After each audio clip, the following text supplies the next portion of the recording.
Hi friends, welcome to மோகனா இல்லம். இன்றைக்கி நம்ம சுவையான எண்ணெய் கத்திரிக்காய் குழம்பு எப்படி செய்கிறதுன்னு பார்க்கலாம்.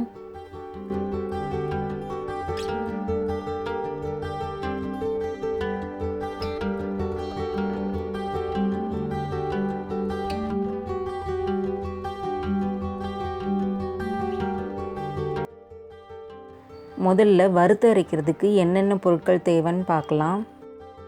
எள்ளு 2 டேபிள் ஸ்பூன், வேர்க்கடலை 2 டேபிள் ஸ்பூன், பூண்டு 15 பல், மிளகு 1 ஸ்பூன், சோம்பு 1 ஸ்பூன், சீரகம் 1 ஸ்பூன், 2 சின்ன துண்டு தேங்காவை மிக்சியில் அரைச்சி எடுத்து வச்சுருக்கேன்.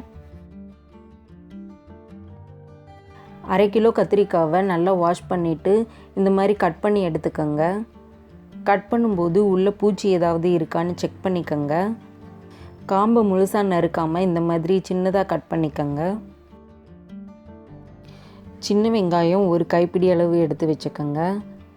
சின்ன வெங்காயம் கிடைக்கலன்னா பெரிய வெங்காயம் 1 எடுத்துக்கோங்க. தக்காளி 2, வெந்தயம் 1 டீஸ்பூன், கடுகு 1 டீஸ்பூன், கருவேப்பிலை கொஞ்சம், மிளகாய்த்தூள் 1 டேபிள் ஸ்பூன், தனியாத்தூள் 1 டேபிள் ஸ்பூன், மஞ்சள் தூள் 1/2 டீஸ்பூன், புளி 1 சின்ன லெமன் சைஸ் அளவுக்கு எடுத்து ஊற வச்சுக்கோங்க. இப்போது எண்ணெய் கத்திரிக்காய் குழம்பு எப்படி செய்கிறதுன்னு பார்க்கலாம். ஒரு சின்ன கடாயில் 1 டேபிள் ஸ்பூன் அளவுக்கு எண்ணெய் சேர்த்துக்கலாம். எண்ணெய் சூடானதுக்கப்புறமா முதல்ல மிளகு சேர்த்துக்கோங்க.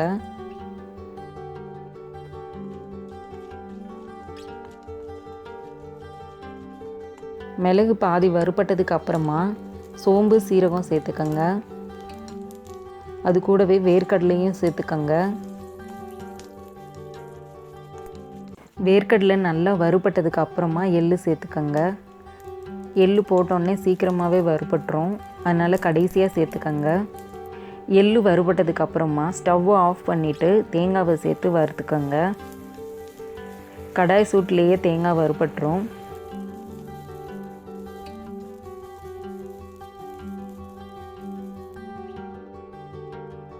கொஞ்சம் ஆறுனதுக்கப்புறமா மிக்சியில் சேர்த்துட்டு கொஞ்சமாக தண்ணி ஊற்றி பேஸ்ட் மாதிரி அரைச்சிக்கோங்க.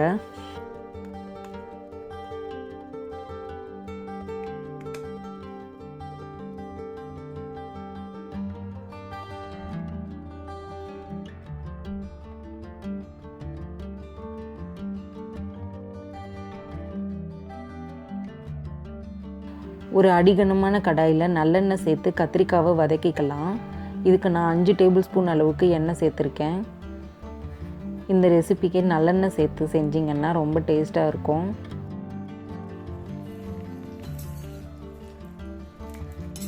கத்திரிக்காய் எண்ணெயிலே நல்லா வதங்கணும்.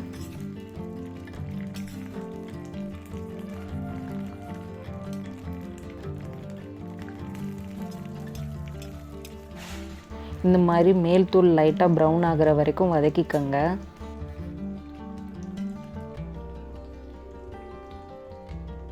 இந்த மாதிரி செக் பண்ணி பார்த்துட்டு தனியாக ஒரு பிளேட்டில் எடுத்து வச்சுக்கலாம்.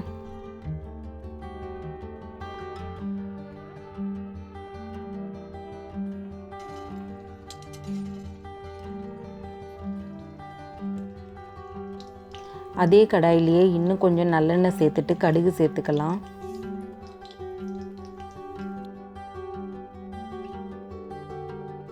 கடுகு பொரிஞ்சதுக்கப்புறமா வெந்தயம் சேர்த்துக்கோங்க.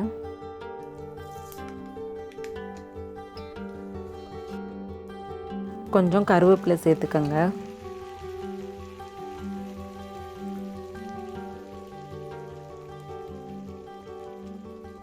பூண்டை தட்டி எடுத்து வச்சுருக்கேன், அதையும் சேர்த்துக்கோங்க.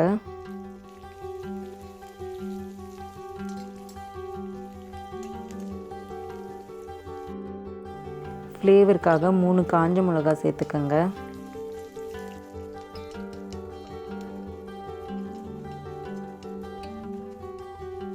அடுத்து சின்ன வெங்காயத்தை சேர்த்து வதக்கிக்கலாம்.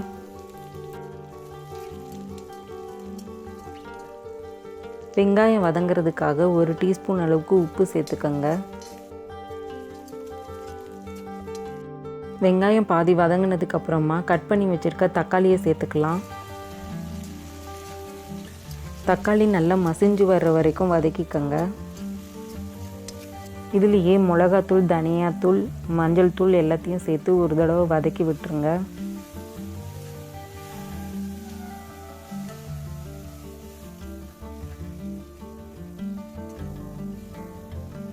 ரொம்ப நேரம் வதக்கி விட வேணாம், மசாலாத்தூள் கருகிடும். இப்போ புளி தண்ணி சேர்த்துக்கலாம்.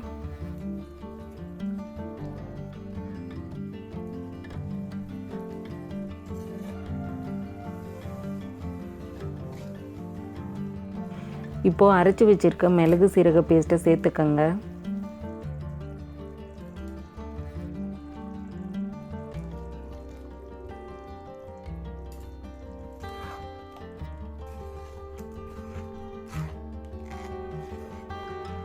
இது கூடவே குழம்புக்கு தேவையான அளவு தண்ணியும் சேர்த்துக்கங்க.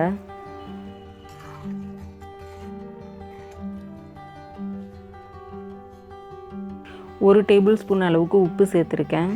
நீங்கள் தேவையான அளவு சேர்த்துக்கங்க.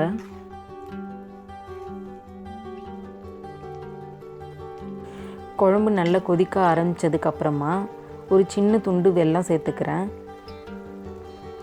புளி தண்ணி சேர்த்து செய்கிற எல்லா ஐட்டமுக்கும் இந்த மாதிரி வெல்லம் சேர்த்து செஞ்சிங்கன்னா டேஸ்ட் ரொம்ப நல்லாயிருக்கும்.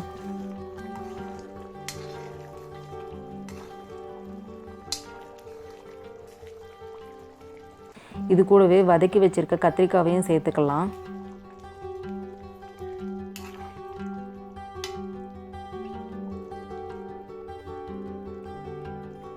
கத்திரிக்காய் நல்லா வேகட்டும். எண்ணெய் பிரிஞ்சு வர்ற வரைக்கும் ஒரு மூடி போட்டு மூடி வச்சுருங்க. கத்திரிக்காய் நல்லா வெந்து எண்ணெய் பிரிஞ்சு வந்துடுச்சு. கடைசியாக கொஞ்சம் நல்லெண்ணெய் சேர்த்து ஒரு கொதி விட்டு இறக்கிடலாம். இந்த குழம்புக்கு கடைசியாக கொஞ்சம் நல்லெண்ணெய் சேர்த்தா ரொம்ப டேஸ்ட்டாக இருக்கும். சுவையான எண்ணெய் கத்திரிக்காய் குழம்பு ரெடி ஆயிடுச்சுங்க. நீங்களும் இதே மாதிரி செஞ்சு பார்த்துட்டு எப்படி இருக்குன்னு கமெண்ட் செக்ஷனில் சொல்லுங்கள். இந்த வீடியோ உங்களுக்கு பிடிச்சிருந்தா லைக் பண்ணுங்கள், ஷேர் பண்ணுங்கள். மோகனா இல்லம் சேனலுக்கு சப்ஸ்கிரைப் பண்ணுங்கள். சப்ஸ்கிரைப் பண்ணும்போது பக்கத்தில் இருக்கிற பெல் ஐக்கானை கிளிக் பண்ணி ஆல்ங்கிற ஆப்ஷனை செலக்ட் பண்ணுங்கள். தேங்க்ஸ் ஃபார் வாட்சிங்.